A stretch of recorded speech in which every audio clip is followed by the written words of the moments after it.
આપણે બેઠકજી તો કરવા જઈએ છીએ, જારી ભરીએ છીએ, ધોતી ઉપરણા ધરીએ છીએ, પણ ત્યાં એ સ્થળ ઉપર મહાપ્રભુજીએ કોના ઉપર કઈ કૃપા કરી, કયા દૈવી જીવ ઉપર મહાપ્રભુજી વરસ્યા, એ વાંચવાનું કે સાંભળવાનું તો ભૂલી જ જઈએ છીએ.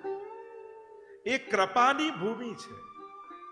બેઠકજી એ કેવલ મહાપ્રભુજીની તપની કે જપની ભૂમિ નથી, એ દૈવી જીવ ઉપર કરેલી કૃપાની ભૂમિ છે. એક એક બેઠકજીમાં જઈને મહાપ્રભુજીની એ અહિતુકી કૃપા. ગુરુ જ્યારે વરસવા લાગે છે ત્યારે ક્યાં પાત્રને જુએ છે, કઈ રીતે શ્રી વલ્લભ વરસ્યા એ ભૂમિ ઉપર, કયા જીવ ઉપર. ખરેખર તો એનું અવગાહન કરવાની એ ભૂમિ હોય છે. 84 બેઠક એ મહાપ્રભુજીના પરિશ્રમ, જે દૈવી જીવ માટે મહાપ્રભુજીએ કર્યો એના પ્રમાણ છે. મહાપ્રભુજીનું સર્વોત્તમ સ્તોત્રમાં નામ છે દૈવોદ્ધાર પ્રયતાત્મા. સતત દૈવી જીવોના ઉદ્ધાર માટે પ્રયત્નશીલ એવા શ્રી મહાપ્રભુજી છે.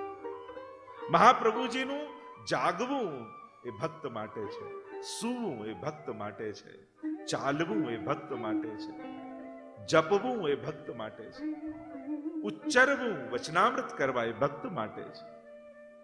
શ્રી વલ્લભની પ્રત્યેક ક્રિયા એમના દૈવી જીવો માટે છે. સતત દૈવોદ્ધાર પ્રયત્નાત્મા મહાપ્રભુજી છે. અંગ બંગ કલિંગ કૈકટ મગધ મારુ સુર સિંધ તે તામસના અગહર્યા પરતાપ પદ રજગંધ. વલ્લભાખ્યાનમાં ગોપાલદાસજી આ એક એક લીલાઓનું સ્મરણ કરે છે કે મહાપ્રભુજીએ કેટલો પરિશ્રમ કર્યો છે આપણા માટે. મહાપ્રભુજી શું આપ્યું આપણને, કઈ રીતે મહાપ્રભુજી આપણા જીવનના સર્વથી અધિક સૌથી મોટા ઉપકારી મહાપ્રભુજી બન્યા. દુનિયાનો માણસ સંસારની વસ્તુ આપે અને એને જિંદગીભર આપણે યાદ રાખીએ, પણ મહાપ્રભુજીએ ભગવાન આપણને આપ્યા અને એ વાત ક્ષણવાર પણ આપણે યાદ નથી કરતા, ક્યારે એનો ઉપકાર નથી માનતા. જીવનનો સૌથી મોટો ઉપકારી તો એ છે કે જે આપણો હસ્તમેળાપ ભગવાન સાથે કરાવી. સંસાર આપનારા સંસારની સાથે ખતમ થઈ જશે, મળ્યું એ પણ ખતમ થઈ જશે, જેણે લીધું એ પણ ખતમ થઈ જશે, જેણે આપ્યું એ પણ રહેવાનો નથી. પણ આ ઉપકારી જે ગુરુ છે, એ જે આપે છે એ શાશ્વત છે, આપનારો પણ શાશ્વત છે, અને લઈને આપણે શાશ્વત બની જઈએ છીએ. નશ્વર લીધું તો નશ્વર રહેશો, જેણે શાશ્વત સ્વીકાર્યું એ બધા શાશ્વત થઈ ગયા. જુઓ ને, હજારો વર્ષ બાદ પણ એ જેણે ભગવાનને જીવનમાં સ્વીકાર્યા છે, એ ભગવાન શાશ્વત થયા તો ભગવાનને સ્વીકારનારા પણ શાશ્વત બની ગયા. જીવવું એ કેવલ શરીરમાં ટકવું એ થોડી જીવન છે. કોઈની સ્મૃતિમાં જીવવું, કોઈના હૃદયમાં વસી જવું, કોઈની પ્રેરણામાં વસી જવું એ પણ જીવન જ છે. આજે પણ કેટલા કેટલા મહાપુરુષો શરીરથી નથી પણ આપણી પ્રેરણામાં છે, આપણી સ્મૃતિમાં છે. આજે પણ પ્રભુને ભોગ ધરતા હોઈએ ત્યારે મહાપ્રભુને યાદ કરીએ જ છે. આસુર વ્યામો લીલા કરી મહાપ્રભુજી તો આસુરી જીવો માટે, દૈવી જીવો માટે તો એ શાશ્વત છે. આપણે ત્યાં તો પ્રસંગ પણ આવે છે ને કે મહાપ્રભુજી જ્યારે કાશીમાં હનુમાન ઘાટ ઉપર નિત્ય લીલામાં પધારી રહ્યા છે, સ્વધામ પધારી, ત્યારે વૈષ્ણવ આવીને દંડવત કરીને પૂછે છે, જ્યારે આ પ્રગટ સ્વરૂપે આ ભૂતલ પર ન હો ત્યારે અમને આપનો અનુભવ કઈ રીતે થાય, અમે કઈ રીતે આપને મહેસૂસ કરીએ, અનુભૂત કરીએ. અને ત્યારે મહાપ્રભુજી આજ્ઞા કરે છે, આ 6 સ્વરૂપે તો સદાય પ્રગટ રૂપે ભૂતલ પર રહીશ, અને આમાંથી કોઈ એક તત્વનો પણ આશ્રય કરશે તો એને સાક્ષાત મારો અનુભવ થશે. અને મહાપ્રભુજી ગણાવતા કહ્યું, મારા પાદુકાજીમાં હું સદાય છું, મારા ગ્રંથમાં હું સદાય બિરાજું છું, મારી માળાજીમાં હું સદાય બિરાજુ છું, મારા હસ્તાક્ષરમાં હું સદાય બિરાજુ છું, મારા વંશમાં હું સદાય પ્રગટ સ્વરૂપે છું, અને મારી બેઠકજીમાં હું સદા પ્રગટ સ્વરૂપે બિરાજમાન છું. આ શ્રી મહાપ્રભુજીના વચન છે. અને એટલે મહાપ્રભુજીની બેઠકજીમાં શ્રી મહાપ્રભુજી આજે પણ પ્રગટ સ્વરૂપે બિરાજે છે. જેને વચન ઉપર વિશ્વાસ ન હોય એને પછી કઈ વસ્તુમાં વિશ્વાસ આવે? એક વસ્તુ યાદ રાખો, પ્રભુ અને ગુરુ આ બંનેના વચન તમારી લોજિકમાં ન બેસતા હોય તોય વિશ્વાસ રાખજો. કારણ સમયાંતરે એ વચન પરનો વિશ્વાસ જે ચમત્કાર તમારા જીવનમાં કરશે ને, એની કલ્પના આજે તમે કરી શકો એમ નથી. તમારી લોજિકમાં ના બેસતા હોય કદાચ કે આવું થોડી થાય, આવું કઈ હોય. કથામાં સાંભળતા સાંભળતા તમને એવું થાય, ભાગવતજીમાં, ગીતાજીમાં, અન્ય પુરાણોની કથામાં આવું કઈ હોય, આવું કઈ થાય.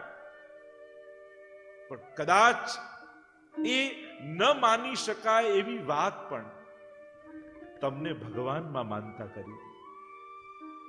ઘણીવાર જ્યાં બુદ્ધિ સમાપ્ત થાય ત્યાંથી તો ઈશ્વર શરૂ થાય છે. યતો વાચો નિવર્તન્તે અપ્રાપ્ય મનસા સહ. જ્યાં જીવનું સામર્થ્ય પૂરું થાય ત્યાંથી ભગવાનના સામર્થ્યનો અનુભવ થાય છે. તો શ્રી મહાપ્રભુજીના વચન છે. આ 84 બેઠક એ તો મહાપ્રભુજીની 84 કુંજો છે.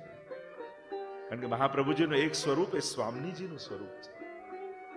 અને ભાવાત્મક ક્રમમાં એ પણ બતાવ્યું કે આ 84 બેઠક એ કેવલ બેઠક નથી, શ્રી વલ્લભની 84 કુંજો છે. જેમ વ્યાસજીના ચરિત્રમાં કે રચનાઓમાં 18 નો આંક બહુ મહત્વનો છે. 18 પુરાણ યા 18,000 શ્લોકો ભાગવતજીના, 18 મહાભારતના પર્વો હોય, 18 અક્ષોહિણી સેના હોય, ગીતાજીના 18 અધ્યાય હોય, વ્યાસજીના રચનાઓમાં 18 નો આંક બહુ મહત્વનો છે. એમ પુષ્ટિ માર્ગમાં મહાપ્રભુજીના ચરિત્રમાં 84 નો આંક બહુ મહત્વનો છે. મહાપ્રભુજીના 84 વૈષ્ણવ માનો, મહાપ્રભુજીની 84 બેઠક માનો, યા મહાપ્રભુજીને જે મંત્ર ઠાકોરજી આપ્યો એ બ્રહ્મ સંબંધ નો મંત્ર 84 અક્ષરનો છે. એવા અનેક 84, હમણાં એ 84 ની બહુ ચર્ચામાં હું જતો નથી, કારણ કે 84 લાખ યોનિમાંથી છોડાવનારું કોઈ તત્વ હોય તો એ મહાપ્રભુજીની આ 84 બેઠક છે. નક્કી આપણે એ કરવાનું કે 84 લખ યોનિની યાત્રા કરવી છે કે 84 બેઠકની યાત્રા કરવી છે. કારણ કે 84 લાખ યોનિઓમાં ફરતો ફરતો જીવ આ જન્મમાં માણસ થયો. એમાં પણ શ્રી ઠાકોરજીની એવી કૃપા થઈ કે માનવ દેહ પણ એક વૈષ્ણવના ઘરમાં મળ્યો. એવા પરિવારમાં જન્મ મળ્યો જ્યાં પ્રભુની ભક્તિ કરવાની બધી સુવિધા છે. સુચિનામ શ્રીમતામ ગે, ગીતાજીના એ વચનોને યાદ કરું. પ્રભુ આપણું વૈષ્ણવ કુળમાં જન્મવું એ અકસ્માત નથી, ભગવાનનું આયોજન છે. પ્રભુએ ધારીને આપણને વૈષ્ણવ કુળમાં જન્મ આપ્યો છે. તમે વૈષ્ણવ કુળમાં આવ્યા નથી, ઠાકોરજીએ તમને મોકલ્યા છે. કારણ એને આ જન્મમાં તમને સ્વીકારી લેવા છે, પોતાના કરી લેવા છે, પોતાના બનાવી લેવા છે. એટલે ક્યારે એવું અકસ્માત ન માનતા કે હું ત્યાં હોત તો ત્યાં હોત, આ ઘરમાં જન્મ્યો તો આ માનતો હોત. ના, તમે ગમે ત્યાં જન્મ્યા હોત તમે વૈષ્ણવ જ થાત, તમે પ્રભુને ભજનારા જ થાત. કારણ પ્રભુએ નક્કી કર્યું છે કે આ જન્મમાં મારે આને મારી સેવામાં લઈ લેવું છે. આ પ્રભુની વ્યવસ્થા છે. પ્રભુએ ધારીને આ કર્યું છે. એમને માનતા કે અચાનક કોઈ સંજોગોથી થઈ ગયું. અરે ના, આ અચાનક તો આપણા માટે હોય છે, પ્રભુ માટે તો બધું ગોઠવેલું જ હોય છે. આપણી બુદ્ધિની બહાર હોય એ આપણને આશ્ચર્ય લાગે. કોઈ જાદુગરનો ખેલ જુઓ તો જ્યાં આપણા લોજિકની બહાર દેખે આપણને ચમત્કાર ને આશ્ચર્ય લાગે. પણ જાદુગરને આશ્ચર્ય નથી લાગતું. એણે તો બધું ગોઠવેલું છે. એણે તો કબૂતર છુપાવેલો જ છે. આપણા માટે આશ્ચર્ય છે. એમ પ્રભુએ બધું ગોઠવેલું છે. આપણા માટે આશ્ચર્ય છે. આપણે લાગે ઓ મને અચાનક મળી ગયું, મારો વારો આવી ગયો, મને તક મળી ગયું, મને અવસર મળી ગયો. તમને ખબર નહોતી, ઠાકોરજીને બધી જ ખબર હતી, મહાપ્રભુજીને બધી જ ખબર હતી કે આ 84 બેઠકના ઉત્સવમાં મારે આ 84 પરિવારને જ મનોરથી બનાવવા છે. મારે આ કથામાં આ પરિવારને જ મનોરથી કરવા છે. આ ઠાકોરજીએ તો લખી જ રાખ્યું હતું. તમને ઈચ્છા પછી થઈ. તમને એમ થયું કે આમના ફોનથી વાત થઈ, આનાથી વાત થઈ. અરે ના, એના હૃદયમાં વલ્લભે બિરાજીને જ તમને કેવડાવ્યું છે. કારણ કે આ ઈચ્છા તો મહાપ્રભુજીની છે. અને જ્યારે આવો ભાવ હૃદયમાં જાગશે ત્યારે આ મનોરથનો આનંદ અનેક ગણો વધી જશે કે જુઓ, મહાપ્રભુજીએ મારો હાથ પકડી મને એમના બેઠકજીની સન્મુખ બેસાડી દીધી છે. શ્રી વલ્લભ મારી પાસે આ સેવા લેવા માંગે છે. તો આપણે બધા જ ધન્ય થયા છે, ભાગ્યશાળી થયા છે આ 84 બેઠકની ગાથા, કથા અને મનોરથનો લાભ લેવા માટે. આપણે ત્યાં વૈષ્ણવ ધર્મમાં આટલા આપણા આધ્યાત્મિક કેન્દ્રો એટલે કે ધર્મ સ્થાનો માનવામાં આવે છે. એક મંદિર, બીજું હવેલી, ત્રીજું ચરણ ચોકી અને ચોથું બેઠક. આ 4 સ્થાનો આપણા આધ્યાત્મિક કેન્દ્રો માનવામાં આવે છે. પુષ્ટિ માર્ગમાં આખા વિશ્વમાં મંદિર એક જ છે અને એ છે નાથદ્વારામાં આવેલું શ્રીનાથજીનું મંદિર. ત્યાં મંદિર શબ્દનો પ્રયોગ કરાય છે. શ્રીનાથજીનું મંદિર છે કારણ કે ઇતિહાસ એમ કહે છે, પ્રભુની લીલાના પ્રસંગો એમ કહે છે કે જ્યારે ત્યાં હવેલીનો નકશો બનાવવા ગયા, મહાપ્રભુજીએ નકશા બનાવનારને કહ્યું કે બનાવો શ્રીનાથજીનો હવેલીનો નકશો. અને જેટલી વાર બનાવે તો ધ્વજા અને શિખર બની જાય. મહાપ્રભુજીને આશ્ચર્ય થાય કે મહાપ્રભુજી હવેલી એટલે સુસજ્જ ઘર, નંદ બાબાનું ઘર, નંદાલય, એને હવેલી કહેવાય. અને એનો મેપ બનાવવા જાય ત્યાં તો ઘર જેવું હોય પણ બની જાય શિખર, ધ્વજા. મહાપ્રભુજીને આશ્ચર્ય થયું ને કહ્યું 3 વાર આવું થયું. એટલે શ્રીનાથજીની સન્મુખ આવ્યા ને કહ્યું, બાબા આ શું લીલા છે, આ શું ખેલ કરો છો? ત્યારે શ્રીનાથજીએ કહ્યું કે મારી ઈચ્છા જગ ઉદ્ધારક રૂપે બિરાજવાની છે અને એટલા માટે મંદિરનો નકશો બને છે. પ્રભુની ઈચ્છા જાણી મહાપ્રભુજીએ શ્રીનાથજીનું મંદિર સિદ્ધ કરાવ્યું. ત્યાં ધ્વજા, શિખર, એ રીતનું મંદિર સિદ્ધ થયું. પ્રભુની ઈચ્છાથી મારે તો જગુદ્ધારક રૂપે બિરાજવું છે, સમસ્ત દૈવી જીવોનો ઉદ્ધાર કરવો છે. તો મંદિર એક શ્રીનાથજીનું, બીજું જ્યાં જ્યાં વલ્લભકુલ દ્વારા સ્થાપિત થયું એ હવેલી કહેવાય. અને હવેલી એ કેવલ શ્રીનાથજીનું સ્વરૂપ બિરાજી જાય એનાથી કોઈ હવેલી નથી થતી. એ મહાપ્રભુજીના સેવાક્રમથી હવેલી થાય છે. એ નંદાલયના સેવાક્રમથી હવેલી થાય છે. બધા આપણે ભાગ્યશાળી થયા. લંડન ખાતે કેવું સુંદર શ્રીનાથ ધામ રૂપે આપણને હવેલી મળી. જાણે એ સ્થાન ઠાકોરજીએ પોતાના માટે પસંદ કરીને રાખ્યું. આપણા સામર્થ્યમાં નહોતું. વિચારવા જાઓ કે આપણે આ લઈ શકીશું ને અહીંયા શ્રીનાથજીની હવેલી થાય, એ આપણા કોઈની કલ્પનાની બહાર હતું. પણ વિચાર્યું ન હોય એવું કરી આપે એનું નામ જ તો કૃપા કહેવાય. ધાર્યું ન હોય ને થાય એનું નામ જ તો કૃપા કહેવાય. અને પ્રભુએ કેવું સુંદર શ્રીનાથ ધામ કરી આપ્યું. ત્યાં ફેસલાઓ થતા હતા, ચુકાદાઓ અપાતા, કોર્ટ હતી, જજ બેસતા હતા. કોણે ધાર્યું હતું કે દુનિયાનો નાથ આવીને ત્યાં બિરાજી જવાનો છે, તીર્થ બની જવાનું છે. જ્યાં લોકો ઝઘડા લઈને આવતા હતા ત્યાં લોકો હવે શ્રદ્ધા લઈને આવવા માંડ્યા છે. ત્યાં જ્યાં તર્ક વિતર્કો થતા હતા, લોજિકો અપાતા હતા, કાયદાઓ બતાવતા હતા, ત્યાં હવે પ્રભુના સ્તોત્ર પાઠ અને કીર્તનો ગવાય છે. વિચાર તો કરો, આપણે સમસ્ત યુકેમાં વસતા વૈષ્ણવે આ યુકેની ભૂમિનું ઋણ ચૂકવ્યું હવેલી બનાવીને. આ ભૂમિનું જે ઋણ હતું ને આપણા બધાના માથે, કે આ ભૂમિમાં આવીને તમે સુખી થયા, સંપન્ન થયા, તમારા વ્યવસ્થા સંસારની ગોઠવાઈ, તો ભૂમિના ઋણ હોય છે આપણામાં. અને આપણે બધાએ હવેલી બાંધી, અને ભૂમિને સૌથી વધારે આનંદ ક્યારે થાય? જ્યારે ભૂમિ ઉપર ભગવાન પધારે, એમ ભાગવત કહે છે. અને આપણે ભગવાનનું અવતરણ કરી શ્રીનાથજીને આ ભૂમિ પર પધરાવી આ ભૂમિનું ઋણ અદા કર્યું છે. અને આજે જે દર્શન થતા હતા સવારે નંદ મહોત્સવમાં, શ્રીનાથજી બાવા જે શોભી રહ્યા હતા, જે 16 શણગાર સજી શ્રીનાથજી બાવાનો ઠાઠ જોઈ હૃદય ગદગદિત થઈ જાય કે જે વસ્તુની આપણે કલ્પના કરી હતી, સ્વપ્નો જોયા હતા, અને જેના ઉપર કૃપા હોય ને એ જ સ્વપ્નોને સાકાર થતા જોઈ શકે. બાકી સ્વપ્નો જોનારા તો દુનિયામાં ઘણાય હોય છે, પણ જેના માથે શ્રીજીનો હાથ પડી જાય ને એ જ સ્વપ્નોને સાકાર થતા જોઈ શકે. અને જે રીતે શ્રીનાથજી શોભી રહ્યા હતા, એમ લાગે કે ભાગ્યશાળી છો લંડનના વાસીઓ, તમને નાથદ દ્વારા અહીંયા મળી ગયું. એમ જ લાગે જાણે નાથદ દ્વારામાં આપણે દર્શન કરી રહ્યા છીએ. એવો જ આનંદ, એવો જ સેવાક્રમ.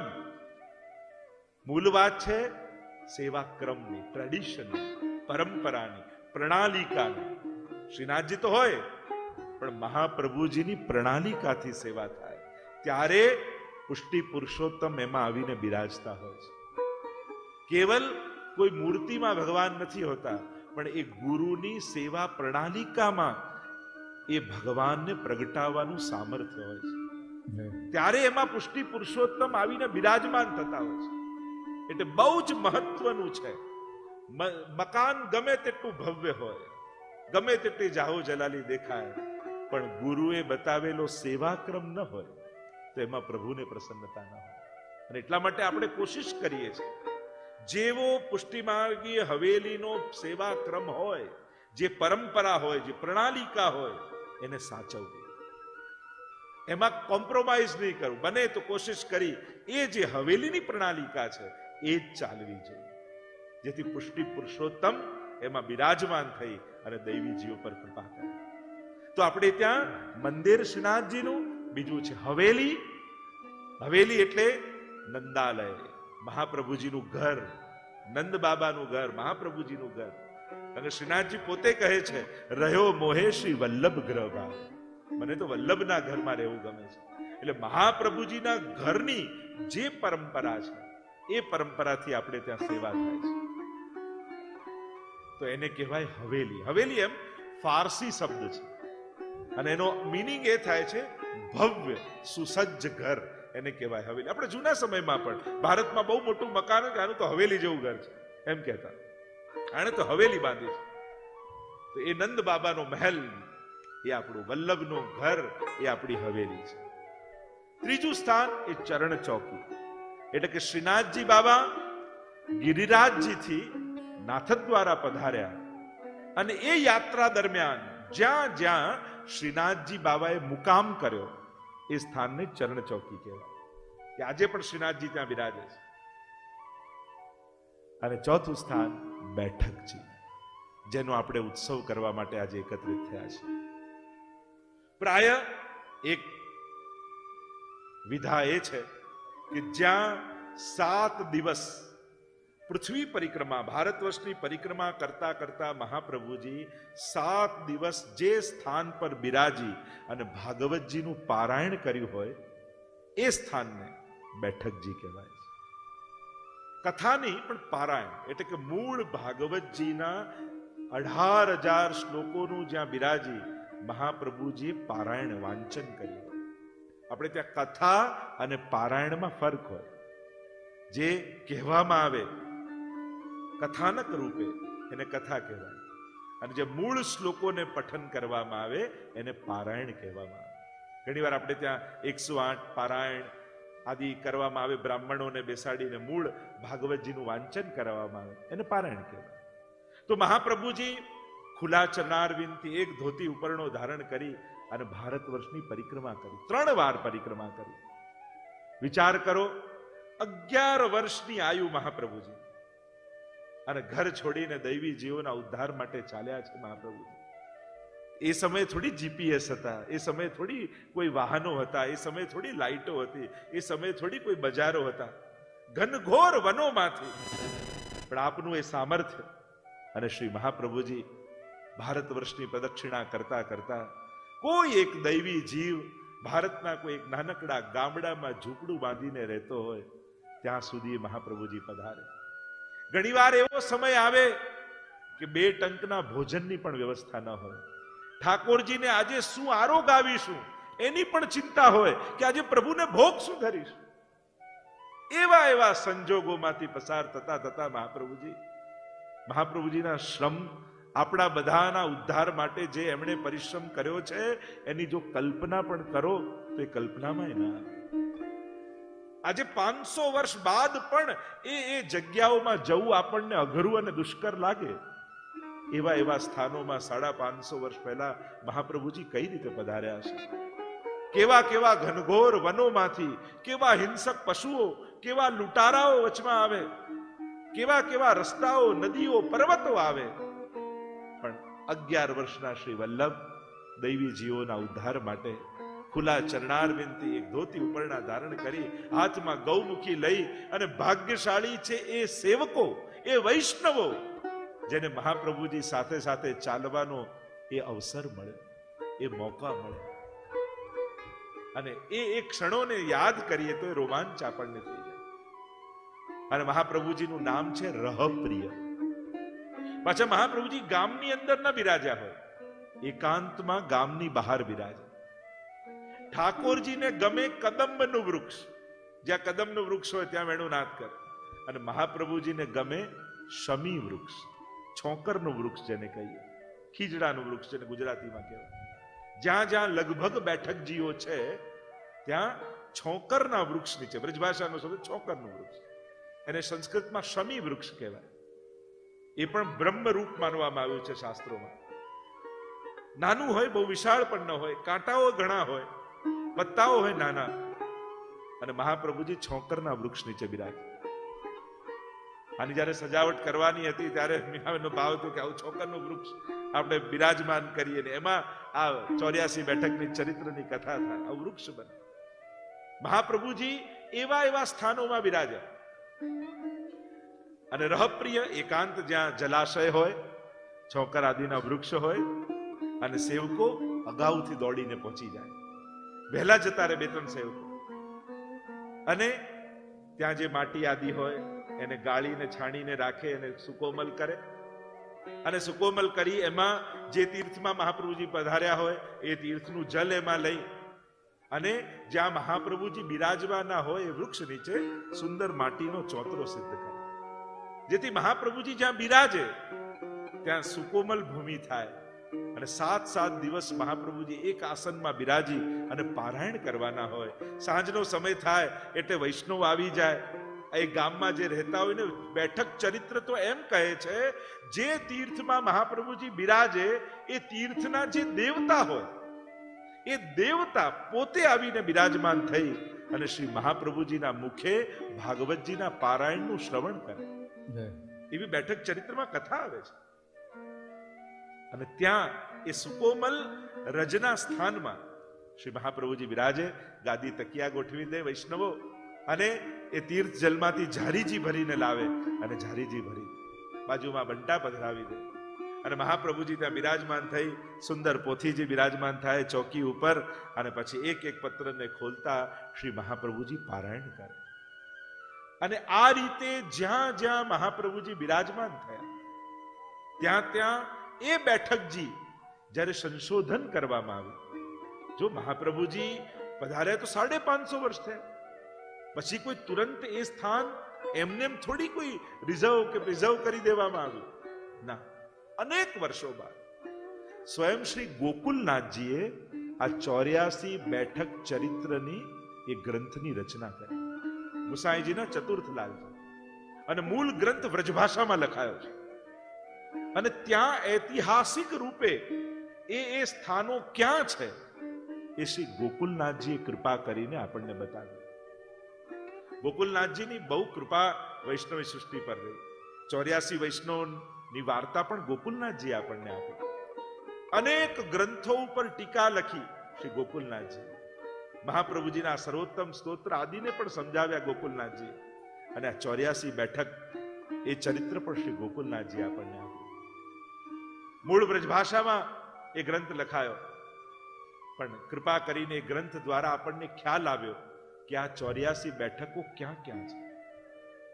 તો આ રીતે જ્યારે સંશોધનો થયા ત્યારે એ સ્થળો પર ક્યાંક ચોતરાજી નીકળ્યા, ક્યાંક ઝારીજી મળ્યા, ક્યાંક બંટાજી મળ્યા.